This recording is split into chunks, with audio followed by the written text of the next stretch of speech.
আমরা চাই না আমাদের আগামী দিনের ভবিষ্যৎ শুধু জিপিএ A+, গোল্ডেন প্লাস এই সোনার হরিণের পিছনে ছুটে বেড়া। আমরা চাই তারা মেধাবী ছাত্র হোক, তারা ক্রিয়েটিভ হোক, তারা সৃজনশীল হোক এবং তারা খেলতে খেলতে শিখবে, সেটা আমরা চাই। আমরা চাই এই আধুনিক বিশ্বায়নের যুগে তাদেরকে মানসম্মতভাবে গড়ে তোলা। সেই জন্য মাননীয় প্রধানমন্ত্রী তিনি প্রাথমিক স্কুলের বাচ্চাদেরকে ড্রেস দেওয়ার ব্যবস্থা করেছেন। তিনি একদিন আমাদেরকে বলছিলেন, তিনি যখন ইংল্যান্ডে ছিলেন তখন দেখতেন স্কুলের বাচ্চারা কত সুন্দর জুতো মোজো, কি সুন্দর ড্রেস, কাঁধে ব্যাগ নিয়ে তারা স্কুলে যায়, তাদেরকে স্কুলে মিল দেওয়া হয়।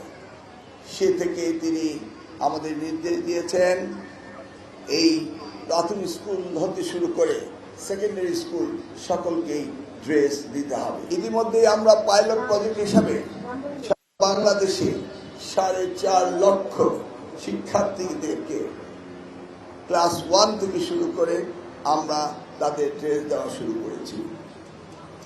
এই অনুষ্ঠানটি উদ্বোধন হবে আশা করছি জুলাই শেষ সপ্তাহে। পরবর্তী বাজেট থেকে আমরা বাংলাদেশের প্রত্যেকটি স্কুলে এই ড্রেসের ব্যবস্থা করব।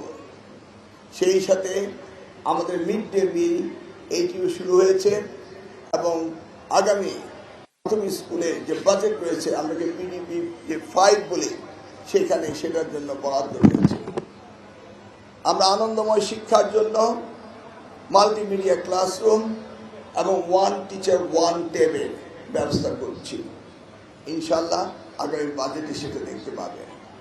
এই 1 টিচার 1 ট্যাব থেকে একজন শিক্ষক তার ক্লাসরুমে কতজন ছাত্রছাত্রী রয়েছে, তাদের শারীরিক অবস্থা, তাদের মানসিক অবস্থা, তাদের পারিবারিক অবস্থা, তাদের অ্যাটেন্ডেন্স হতে শুরু করে মাল্টিমিডিয়া ক্লাসরুমে এই শিক্ষকদের ট্যাবলেট থেকে তাদেরকে আনন্দময় শিক্ষা শেখানো হবে।